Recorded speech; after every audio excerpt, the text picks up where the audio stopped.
నమస్తే, welcome to TV 15 news. వార్తల్లో ముందుగా ముఖ్యాంశాలు. తైవాన్ను దురాక్రమణ చేయాలని చైనా రంకెలు వేస్తున్న నేపథ్యంలో ఆకస్మికంగా ఆదేశానికి వెళ్లిన 5 అమెరికా ప్రజాప్రతినిధులు. తైవాన్ స్వయం పాలనకు తమ మద్దతు ఉంటుందని స్పష్టం చేసిన అమెరికా.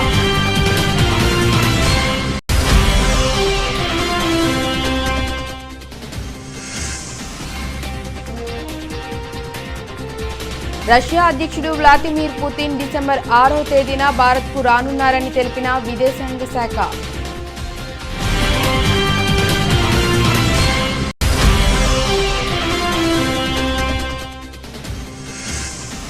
దేశంలో కోవిడ్-19 పరిస్థితి, వ్యాక్సినేషన్ కార్యక్రమంపై శనివారం సమీక్ష నిర్వహించనున్న ప్రధానమంత్రి Narendra Modi.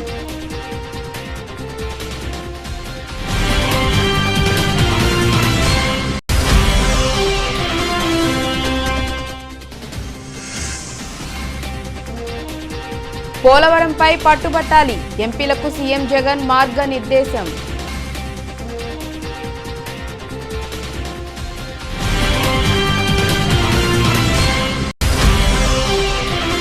UPSC civil service 2020 తుది పరీక్షా ఫలితాల్లో అఖిల భారత స్థాయిలో 83వ ర్యాంక్ సాధించిన కావలి మేఘన్ను అభినందించిన ఐటీ శాఖ మంత్రి కేటీ రామారావు.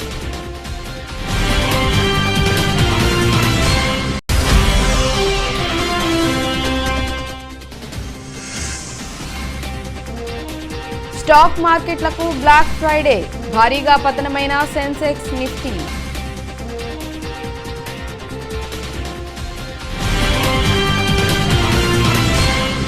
తైవాన్ను దురాక్రమణ చేయాలని చైనా రంకెలు వేస్తున్న నేపథ్యంలో 5 అమెరికా ప్రజా ప్రతినిధులు ఆకస్మికంగా ఆ దేశానికి వెళ్లారు. తైవాన్ అధ్యక్షురాలు సాయ్ ఇంగ్ వెన్ను శుక్రవారం కలుసుకున్నారు. తైవాన్ స్వయం పాలనకు తమ మద్దతు ఉంటుందని స్పష్టం చేశారు. కొన్ని దశాబ్దాలుగా ఎన్నడూ లేని విధంగా తైవాన్ చైనా మధ్య ఘర్షణలు తారస్థాయికి వెళ్లాయి. తైవాన్ స్వాతంత్ర్య ఉద్యమానికి మద్దతు ఇస్తే చూస్తూ ఊరుకోబోమని చైనా అధ్యక్షుడు జిన్పింగ్ అమెరికా అధినేత బైడెన్కు ఇటీవల హెచ్చరించడం తెలిసిందే. రష్యా అధ్యక్షుడు వ్లాదిమిర్ పుతిన్ డిసెంబర్ 6వ తేదీన భారత్కు రానున్నారని విదేశాంగ శాఖ తెలిపింది. అదే రోజు ఆయన ప్రధాని మోదీతో భేటీ అవుతారని తెలిపింది. ఇద్దరు నేతలు ఏడాదికోసారి సమావేశమై 2 దేశాల నడుమ కొనసాగుతున్న అన్ని రకాల సంబంధాలపై సమీక్ష జరుపుకోవటం ఆనవాయితీగా వస్తోంది. ఇదే క్రమంలో రష్యా అధ్యక్షుడు భారత ప్రధాని మధ్య 21వ వార్షిక శిఖరాగ్ర భేటీ జరగనుంది. ఈ సందర్భంగా ఇద్దరు నేతలు ద్వైపాక్షిక సంబంధాలతో పాటు ఉమ్మడి ప్రయోజనకరమైన వివిధ ప్రాంతీయ, అంతర్జాతీయ అంశాలపై చర్చలు జరుపుతారని భారత విదేశాంగ శాఖ ప్రతినిధి అరిందమ్ బాగ్చి శుక్రవారం వెల్లడించారు. దీంతో పాటు అదే రోజు 2 దేశాల రక్షణ, విదేశాంగ శాఖల మంత్రుల మధ్య 2+2 చర్చలు కూడా జరుగుతాయని వివరించారు. దేశంలో కోవిడ్-19 పరిస్థితి, వ్యాక్సినేషన్ కార్యక్రమంపై శనివారం ప్రధానమంత్రి నరేంద్ర మోదీ సమీక్ష నిర్వహించనున్నారు. ఈ సమావేశానికి కేబినెట్ సెక్రటరీ రాజీవ్ గౌబా, ప్రధాని ముఖ్య కార్యదర్శి పీకే మిశ్రా, కేంద్ర ఆరోగ్య శాఖ కార్యదర్శి రాజేష్ భూషణ్,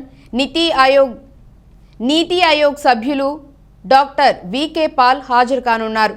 దక్షిణాఫ్రికాలో వైరస్ కొత్త వేరియంట్ ఒమిక్రాన్ విస్తరిస్తున్న నేపథ్యంలో అంతర్జాతీయ ప్రయాణికులను క్షుణ్ణంగా పరీక్షించడంతో పాటు దేశంలో వైరస్ వ్యాప్తిని అడ్డుకునేందుకు తగిన చర్యలపై ఈ సమావేశంలో చర్చించనున్నారు. ఇప్పటికే కొన్ని దేశాలు వైరస్ వ్యాప్తిని అడ్డుకునేందుకు విమానాల రాకపోకలను నిషేధించాయి. ముందస్తు చర్యల్లో భాగంగా దక్షిణాఫ్రికా, జింబాబ్వే సహా 7 దేశాలపై అమెరికా ప్రయాణ ఆంక్షలు విధించిన సంగతి తెలిసిందే. బీజేపీ అధికారంలో లేని రాష్ట్రాల్లో ఆసక్తికర రాజకీయ పరిణామాలు చోటు చేసుకోవటం చూస్తూనే ఉన్నాం. ఈ క్రమంలో మహారాష్ట్రలో త్వరలో రాజకీయ సమీకరణాలు మారబోతున్నాయని, వచ్చే ఏడాది నాటికి మహారాష్ట్రలో బీజేపీ అధికారంలోకి వస్తుందని ఓ కేంద్ర మంత్రి బాంబు పేల్చారు. ప్రస్తుతం ఈ వ్యాఖ్యలు మహారాష్ట్రలో పెను ప్రకంపనలు సృష్టిస్తున్నాయి. బీజేపీ నాయకుడు కేంద్ర మంత్రి నారాయణ్ రాణే శుక్రవారం రాజస్థాన్ జైపూర్లో ఓ కార్యక్రమానికి హాజరయ్యారు. ఈ సందర్భంగా విలేకరులు అడిగిన ఓ ప్రశ్నకు ఆయన బదులిస్తూ మహారాష్ట్రలో 2022 మార్చి నాటికి బీజేపీ అధికారంలోకి వస్తుంది. త్వరలోనే మీరు భారీ మార్పులు చూడబోతున్నారు. అధికారంలోకి రావటం, ప్రభుత్వాన్ని కూల్చటం ఇవన్నీ రహస్యంగా జరిగే పనులు అన్నారు నారాయణ రాణే. सरकार वहाँ नहीं है ना, इसलिए ऐसा हो रहा है। जल्दी से जल्दी बीजेपी सरकार मार्च में आ जाएगा और आपको अपेक्षित बदलाव दिखाई देगा। मार्च में कैसे बात करें सर? मार्च में कैसे आ जाएगा? मार्च में बीजेपी गवर्नमेंट कब तक आने की बात कर रहे हैं आप? आपका अंदाजा बोलो तो मैं बोल देता हूँ। आपने फील्ड वर्क कर रखा है, इसलिए आप ज्यादा बेहतर बता सकते नहीं, बेहतर मगर जो कुछ बात मेरे अंदर की है वो बाहर अभी नहीं निकालना चाहता है।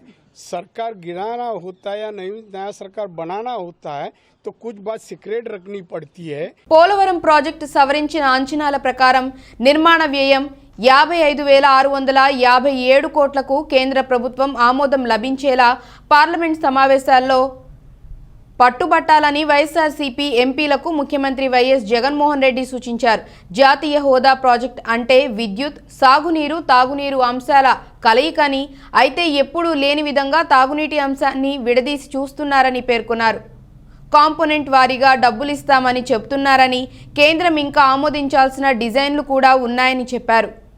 ఇబ్బందికర పరిస్థితులు ఉన్నప్పటికీ పోలవరం కోసం రాష్ట్ర ప్రభుత్వం 2,104 కోట్లు ఖర్చు చేసిందని, అయితే ఆ డబ్బులను కేంద్రం ఇంకా రియంబర్స్ చేయలేదని అన్నారు. పార్లమెంట్లో ప్రస్తావించాల్సిన పలు అంశాలపై ఎంపీలకు సీఎం జగన్ మార్గనిర్దేశం చేశారు.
ఇళ్ల మీద తీసుకున్న హౌసింగ్ రుణాలు లబ్ధిదారులు కట్టకండి. టీడీపీ అధికారంలో వచ్చిన ఒక్క నెలలోపే ఉచితంగా రిజిస్ట్రేషన్లు చూపిస్తాం వెల్లడించిన చంద్రబాబు. ఇళ్ల రిజిస్ట్రేషన్కు వన్ టైం సెటిల్మెంట్ కింద డబ్బులు కట్టాల్సిన అవసరం లేదు. ప్రభుత్వంలోకి రాగానే ఒక నెలలోపే పేదలందరికీ ఉచితంగా రిజిస్ట్రేషన్ చేపిస్తాం. జగన్ ప్రభుత్వ ఖజానా ఖాళీ చేసి పేదల నుండి అనేక విధాలుగా వసూళ్ల పర్వం చేపట్టడం బాధాకరమని చంద్రబాబు నాయుడు స్పష్టం చేశారు. ఇప్పుడు డబ్బులన్నీ అయిపోయినాక హౌసింగ్ వన్ టైం సెటిల్మెంట్ అంట. ఈయన రిజిస్టర్ చేస్తా అంట. కొత్తగా ఒకటి కనుక్కున్నాడు ఈ ముఖ్యమంత్రి. నేను రిజిస్ట్రేషన్ చేపిస్తాను, నాకు డబ్బులు కట్టమంటాడు. అంటే 83 నుంచి ఎన్టీఆర్ పీరియడ్ నుంచి ఇందిరాగాంధీ పీరియడ్ నుంచి ఇంటి జాగాలు ఇచ్చాం. అది వాళ్ళ హక్కు. అది ఆ హక్కుని చేయడం కోసం 10,000, 15,000, 20,000 కట్టమంటాడు. నేను ఆ మాట చెప్పాను, ఎవరూ కట్టద్దండి, మళ్ళా మనం వస్తాం, ఉచితంగా రిజిస్ట్రేషన్ చేపిస్తాం ఒక్క నెల లోపల. అమ్మఒడితో నాన్నకు అధిక ధరలతో మద్యం తాపించి రెండింతల డబ్బులు వసూలు చేసే ప్రక్రియకు ముఖ్యమంత్రి జగన్ శ్రీకారం చుట్టారని, ఇలాంటి చర్యలు ప్రజలు తెలుసుకోవాలని, జగన్మోహన్ రెడ్డి సంక్షేమం ప్రజలకు అందకపోవటం తెలుసుకోవాలని టీడీపీ అధినేత నారా చంద్రబాబు నాయుడు పేర్కొన్నారు. నిన్న ఒక చట్టం తీసుకొచ్చారు, బరితెగింపు. ఆ చట్టం ఏంటి? ఏదైతే ఎక్సైజ్ మద్యం ఆదాయంతో సంక్షేమ కార్యక్రమాలు చేస్తామని, మగవాళ్లు తాగితే, భర్త తాగితే భార్యకు అమ్మఒడిస్తాడు, కొడుకు తాగితే తండ్రికి పింఛనిస్తాడు. ఎంత గొప్ప నాయకుడు తమ్ముడు. యూపీఎస్సీ సివిల్ సర్వీస్ 2020 తుది పరీక్ష ఫలితాల్లో అఖిల భారత స్థాయిలో 83వ ర్యాంక్ సాధించిన కావలి మేఘన్ను ఐటీ శాఖ మంత్రి కేటీఆర్ అభినందించారు. వికారాబాద్ జిల్లా తాండూరు నియోజకవర్గానికి చెందిన మేఘన తన తండ్రి టీఎస్ఎస్ పీడీసీఎల్ డైరెక్టర్ కె రాములుతో శుక్రవారం ప్రగతి భవన్కు వెళ్లి కేటీఆర్ను కలిశారు. ఈ సందర్భంగా మేఘన్ను మంత్రి శాలువాతో సత్కరించారు. నేటి యువతరం మేఘన్ను ఆదర్శంగా తీసుకోవాలని సూచించారు. కేటీఆర్ను కలిసి వారిలో కార్మిక శాఖ మంత్రి సిహెచ్ మల్లారెడ్డి, తాండూరు ఎమ్మెల్యే రోహిత్ రెడ్డి, మాజీ జెడ్పీటీసీ భాస్కర్ తదితరులు ఉన్నారు. కర్నూలు జిల్లా నందవరం ప్రజలకు సేవ చేస్తామంటే షరతులు విధించి అధికారులు అడ్డు చెప్పటం ఏమిటని దేశాయ్ నెట్వర్క్ అధినేత గురురాజ్ దేశాయ్ పంచాయతీ అధికారులపై మండిపడ్డారు. ఆయన ప్రజాసేవలో భాగంగా వికలాంగుల సహాయార్థం వీల్ చైర్స్ పంపిణీ చేయుటకు గాను గ్రామ పంచాయతీ ఆవరణలో కార్యక్రమం చేపట్టుటకు అనుమతులు కోరితే అక్కడి అధికారులు అనుమతులు ఇవ్వము అని చెప్పటం ప్రజాస్వామ్య వ్యవస్థలో అధికారులు ఉన్నారా, పెత్తందారులకు కొమ్ము కాస్తున్నారా అంటూ ఆవేదన వ్యక్తం చేశారు. ఇలాంటి అధికారిపై ఉన్నతాధికారులు చర్యలు తీసుకుని సంఘ సేవలను గుర్తించాలని, పేదలకు అందిస్తున్న సహాయానికి తమ వంతుగా అనుమతులు అందించి సహకారం ఇవ్వాలని ఆయన ఈ సందర్భంగా ఉన్నత అధికారులకు విజ్ఞవించారు. వాళ్ళు మాకు అడాప్ట్ చేసుకుని మమ్మల్ని ప్రాతినిధ్యం వహించి ఇలా పేదలకు వీల్ చైర్స్ అందించండి అని చెప్పేసి వాళ్ళు మాకు గత వారం కిందట చెప్పినారు. ఇప్పటికీ 10 రోజులైంది, చైర్స్ వచ్చినాయి. కానీ మేము పంచాయతీ అధికారులను అడుగుతున్నాము, ఇవ్వండి. మేము ఇక్కడ స్టేజ్ వేసి అధికారులను పిలిపించి గ్రామంలో పేదలకు మేము వీల్ చైర్స్ పంచాలని అనుకుంటున్నాము. ఒక సమాజ సేవ చేద్దామని మేము నిర్ణయించుకున్నాము. యువత ఏం కారణంతో ఇవ్వడం లేదు, పర్మిషన్ ఏం కారణంతో ఇవ్వడం లేదు, నాయకుల సొత్తా. ఈరోజు అడుగుతున్నాను, పంచాయతీ అనేది గ్రామానికి అందరికీ సంబంధించింది. అయ్యా మాకు ఈ అవసరం ఉంది అని పంచాయతీని అడగడానికి వెళ్ళినా కూడా అధికారులు ఏం చెప్తున్నారు, ప్రతిసారి నాయకులను అడగండి. ఎంత విడ్డూరం అండి ఇది. ఈ ప్రజాస్వామ్య ప్రభుత్వం అయితే సక్రమంగా పనిచేస్తుంది ప్రభుత్వం, కానీ కింద స్థాయి వాళ్ళు సరిగా పనిచేయడం లేదు. కాబట్టి దయచేసి చెప్తున్నాను, ఇంటి గుత్త, హౌస్ ట్యాక్స్ ఇది ఏమన్నా న్యాయమా చెప్పండి. కనీసం అయ్యా ఈ సంతకం కావాలన్నా కూడా ఒక అప్డేట్ కోసం, ఆధార్ అప్డేట్ కోసం సంతకాలకు వచ్చినా కూడా నాయకులను అడగండి అనడము, ఇలా మేము అధికారులకు విరుద్ధం కాదు, నాయకులకు విరుద్ధం కాదు. మాకు అందరూ కావాలి, గ్రామం అభివృద్ధి చెందాలి, గ్రామాన్ని సస్యశ్యామలంగా చేయాలి. అన్ని మండలాలు, అన్ని చుట్టుపక్కల మండలాలు అన్నీ బాగా డెవలప్ అయ్యాయండి. మన నందవరం మండలం ఇంతవరకు డెవలప్ కాలేదు. ప్రతిదీ ఇంటింటికి కొళాయిలు ఇవ్వడం లేదు. అన్ని సదుపాయాలు ఉన్నాయి, కానీ ఇంటింటికి కొళాయిలు ఇవ్వడం లేదు. ఇక్కడ ఎస్సీ కాలనీలో 14వ వార్డులో అయితే 150 కుటుంబాలకు గాను 2 కొళాయిలు ఉన్నాయి. ఏం చేస్తారండి? ఎంత అడిగినా కూడా నాయకులను అడగండి. నాయకుల ప్రభుత్వమా, లేకపోతే ప్రజల ప్రభుత్వమా, లేకపోతే అధికారులు ఏం చేస్తున్నారు? ఇది చాలా అన్యాయము. మేము అధికారులకు విరుద్ధం కాదు. దయచేసి మారండి. ప్రజల్ని కూడా సామాన్యుల్ని కూడా విలువ ఇవ్వండి. వాళ్ళకు కూడా చూడండి. మారండి, అధికారులు మారండి. ప్రజాస్వామ్యం ఇది, నియంతృత్వ పాలన కాదు. రేపు పర్మిషన్ ఇవ్వాలని కోరుకుంటున్నాం అధికారులని. స్వచ్ఛంద సేవా కార్యక్రమాలు చేసే వాళ్ళని అడ్డుకోవద్దండి. మీరు కూడా స్వాగతించండి. మేము కూడా మీ అధికారులకు కలిసి మా యువత అందరూ పనిచేస్తాం, మేమందరూ కూడా పనిచేస్తామని మీ సభాముఖంగా తెలియజేస్తాం. కర్నూలు జిల్లా పాపిలి డోన్ మండలంలోని ఒబుళాపురం దగ్గర వర్షాలకు నష్టపోయిన పంటలను కె రామకృష్ణ సిపిఐ రాష్ట్ర కార్యదర్శి వర్గ సభ్యులు పి హరినాథ్ రెడ్డిలు పరిశీలించారు. ఈ సందర్భంగా వారు మాట్లాడుతూ వర్షాల వల్ల కర్నూలు, అనంతపురం, కడప, చిత్తూరు, నెల్లూరు జిల్లాల్లో తీవ్రంగా నష్టపోయారని అన్నారు.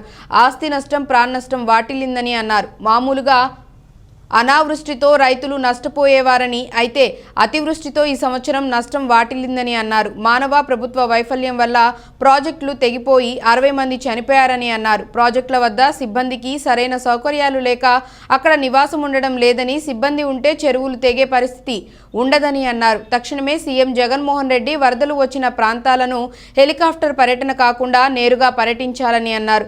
వరదల్లో చనిపోయిన వారికి ఎక్స్ గ్రేషియా ప్రకటించి నష్టపోయిన ప్రతి కుటుంబానికి 25 లక్షలు ఇవ్వాలని డిమాండ్ చేశారు. అదేవిధంగా రాయలసీమ జిల్లాల్లో ముఖ్యంగా వేరుశెనగ, ఆముదం, కంది, పత్తి పంటలు పూర్తిగా చేతికి రావటం లేదని అన్నారు. వెంటనే రెవెన్యూ, వ్యవసాయ అధికారులు పర్యటించి నష్టపోయిన పంటలను గుర్తించి ఎకరాకు 25,000 రూపాయలు అందించాలని అన్నారు.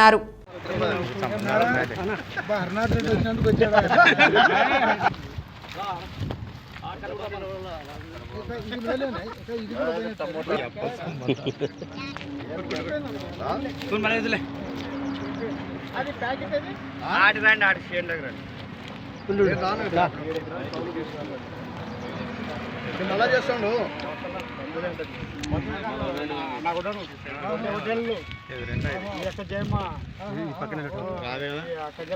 అట్లా పోతే ఇట్లా తిరుగుతారు మళ్ళీ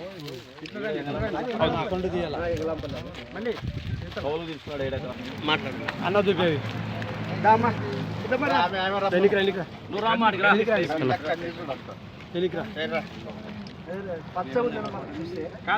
లోపల ఇతరం కూడా లోపల బూజు పట్టి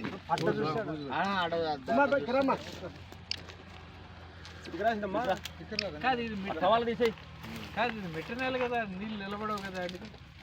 ఇక్కడ మన తుఫాన్ పెట్టుకోండి వరుసగా వారం పాటు 15 రోజులే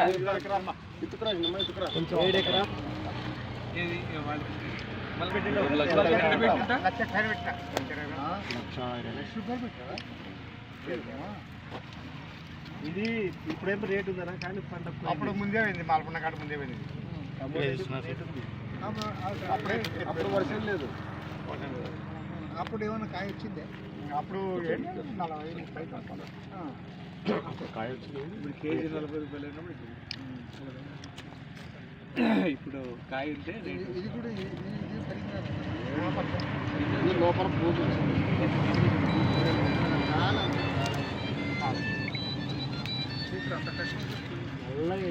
ఉండు అన్న వచ్చినాడు 10 నిమిషాలు.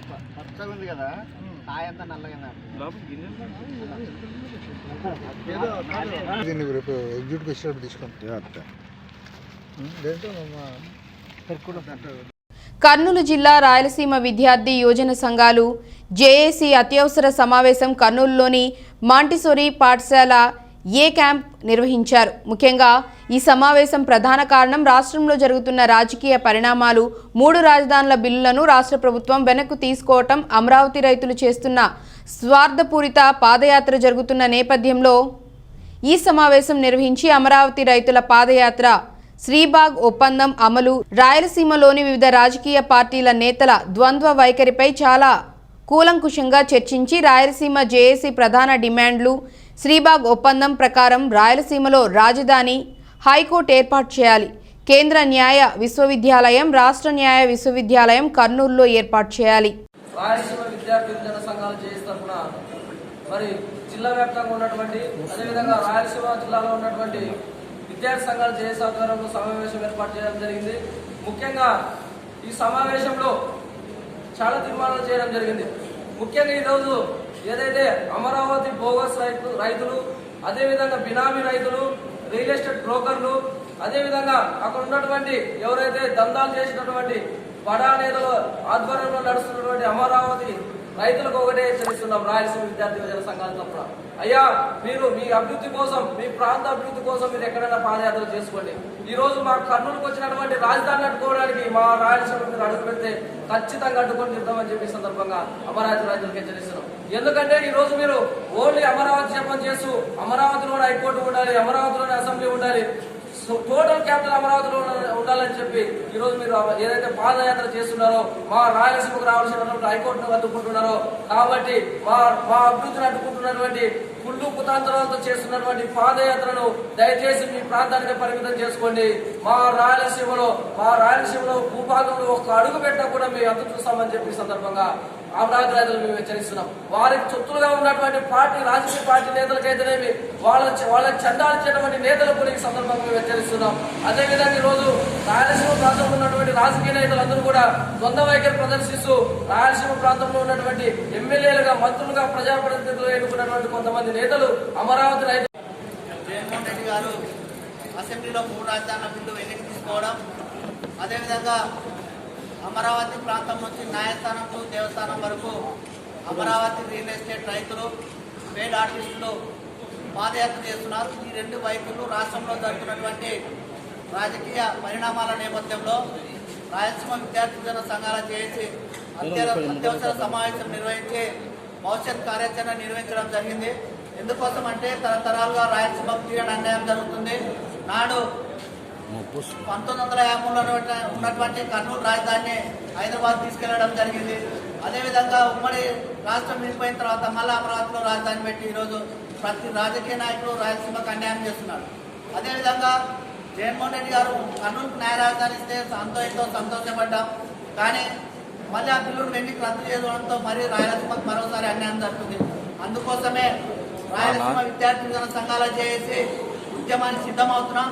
ఎవరైతే అమరావతి ట్రేడ్ ఆర్టిస్టులు, అమరావతి రియల్ ఎస్టేట్ రైతుల పాదయాత్రను రాయలసీమ విద్యార్థి విధాన సంఘాలు చేసి అడ్డుకుంటుంది. దీంతో పాటు రాయలసీమలో ఉన్నటువంటి ప్రాజెక్టుల కోసం, రాయలసీమ అభివృద్ధి కోసం, అదేవిధంగా రాయలసీమలో ఉన్నటువంటి అనేక మంది రాజకీయ నాయకులు తమ స్వార్థం కోసం అమరావతి జపం చేస్తూ రాయలసీమకు తీరని అన్యాయం చేస్తున్నారు.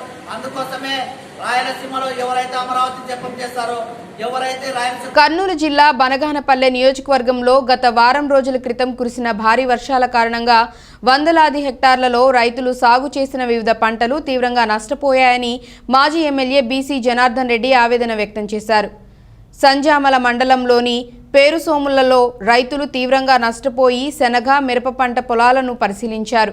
ఈ సందర్భంగా మాజీ ఎమ్మెల్యే బీసీ జనార్దన్ రెడ్డి మీడియాతో మాట్లాడుతూ భారీ వర్షాలు కురిసి వారం రోజులు గడిచినప్పటికీ ఇప్పటి వరకు ఏ అధికారి కూడా పంట నష్టం అంచనాలను రూపొందించలేదని అన్నారు.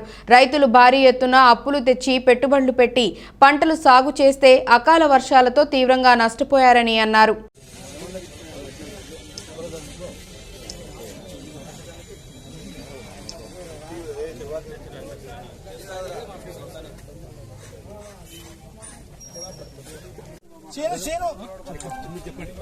మీరు అడ్వైజ్ ఇవ్వండి. మాట మార్చి మడమ తిప్పిన వైఎస్ జగన్మోహన్ రెడ్డి గారి ప్రభుత్వం నశించాలి. నష్టపరిహారం చెల్లించాలి.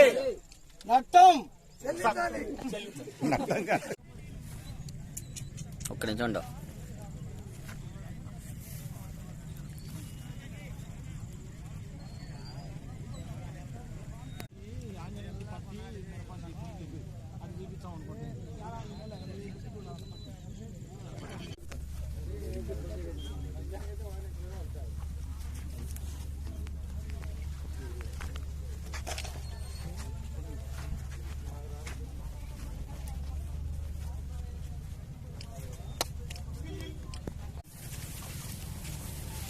నీకు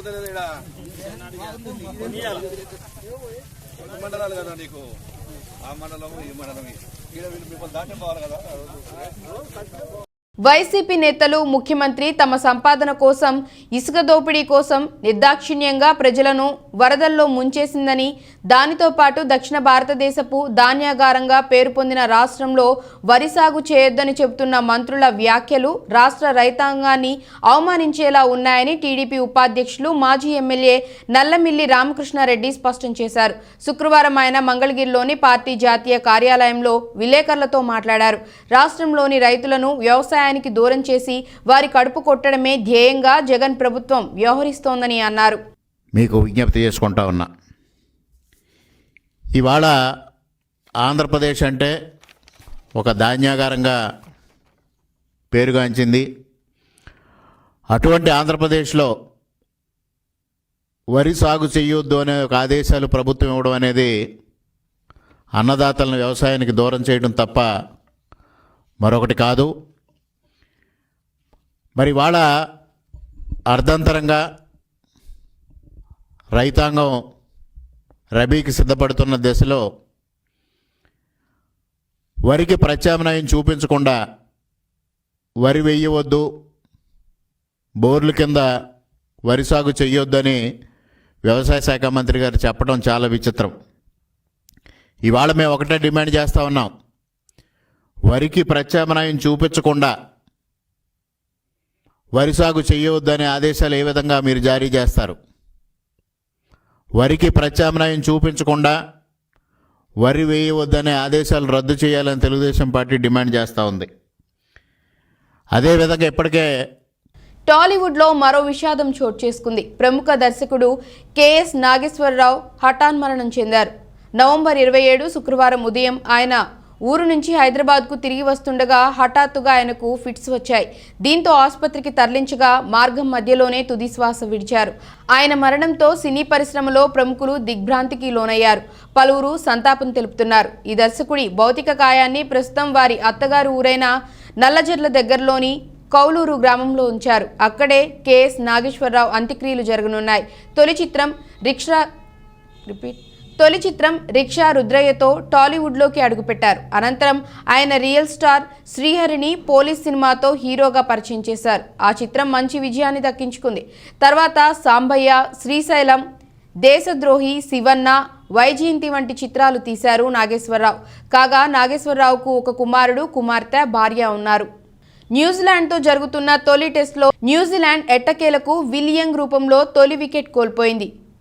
వృద్ధిమాన్ సాహే స్థానంలో సబ్స్టిట్యూట్గా వచ్చిన వికెట్ కీపర్ కెఎస్ భరత్ అద్భుతమైన క్యాచ్ అందుకున్నాడు. ఇన్నింగ్స్ 66వ ఓవర్ వేసిన అశ్విన్ బౌలింగ్లో విలియంగ్ బ్యాట్ను తాకి బంతి వికెట్ కీపర్ కెఎస్ భరత్ చేతికి వెళ్ళింది. అయితే అపీల్స్ చేయగా అంపైర్ దాన్ని తిరస్కరించాడు. వెంటనే భరత్ పట్టుపట్టి మరీ కెప్టెన్ రెహనే సహాయంతో రివ్యూకు వెళ్లాడు. ఈ క్రమంలో రీప్లేలో బంతి బ్యాట్ను తాకినట్లు స్పష్టంగా కనిపించింది. దీంతో అంపైర్ తన నిర్ణయాన్ని వెనక్కి తీసుకుని అవుట్గా ప్రకటించాడు. దీంతో ఎట్టకేలకు ఒక్క వికెట్ దక్కడంతో భారత శిబిరంలో ఆనందం నెలకొంది. దేశీయ స్టాక్ మార్కెట్లు నేడు భారీగా పతనమయ్యాయి. ఉదయం నష్టాలతో ప్రారంభమైన సూచీలు ఏ దశలోనూ తిరిగి కోలుకోలేదు. కరోనా కొత్త వేరియంట్ వార్తలు, అంతర్జాతీయంగా లాక్డౌన్ భయాలతో దేశీయ సూచీలు భారీ నష్టాలు మూటగట్టుకున్నాయి. ఆసియా మార్కెట్లు నష్టాల్లోకి జారుకోవడంతో మదుపరులు అమ్మకాల వైపే భారీగా మొగ్గు చూపారు. దేశీయంగా లోహా, రియల్టీ, ఆటో, బ్యాంక్ రంగ షేర్లు దారుణంగా పతనం కావడంతో సూచీలు భారీగా నష్టపోయాయి. చివరకు సెన్సెక్స్ 1687.94 పాయింట్లు క్షీణించి 57,107.15 వద్ద ఉంటే నిఫ్టీ 509.80 పాయింట్లు క్షీణించి 17,026.50 వద్ద ముగిసింది.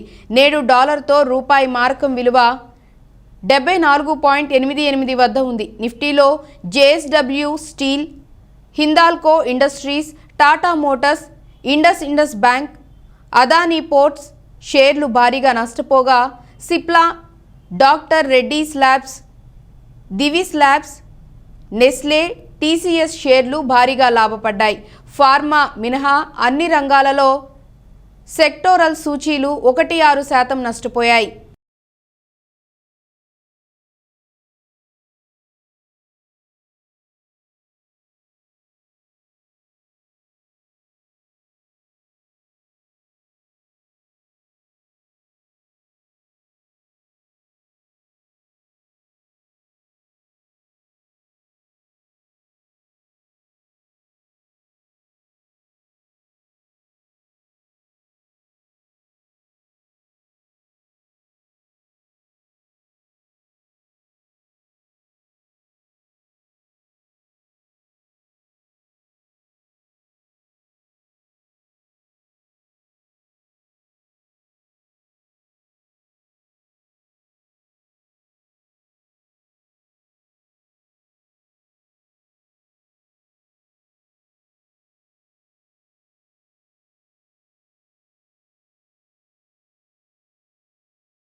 వార్తలు ముగించే ముందు ముఖ్యాంశాలు మరోసారి.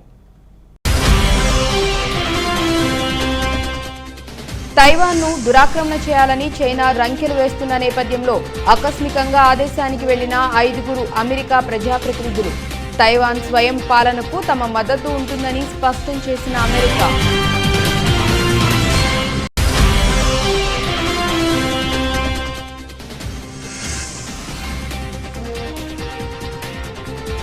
రష్యా అధ్యక్షుడు వ్లాదిమిర్ పుతిన్ డిసెంబర్ 6వ తేదీన భారత్కు రానున్నారని తెలిపిన విదేశాంగ శాఖ.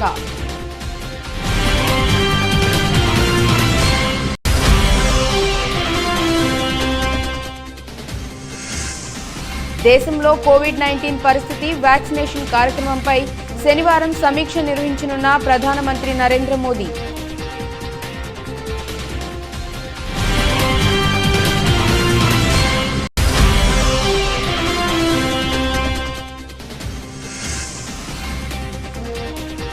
పోలవరంపై పట్టుబట్టాలి, ఎంపీలకు సీఎం జగన్ మార్గనిర్దేశం.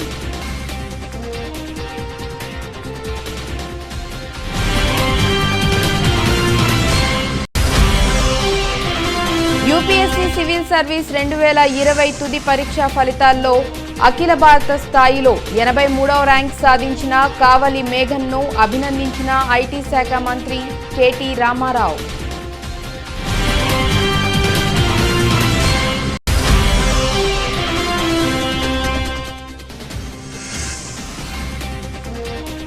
స్టాక్ మార్కెట్లకు బ్లాక్ ఫ్రైడే, భారీగా పతనమైన సెన్సెక్స్ నిఫ్టీ.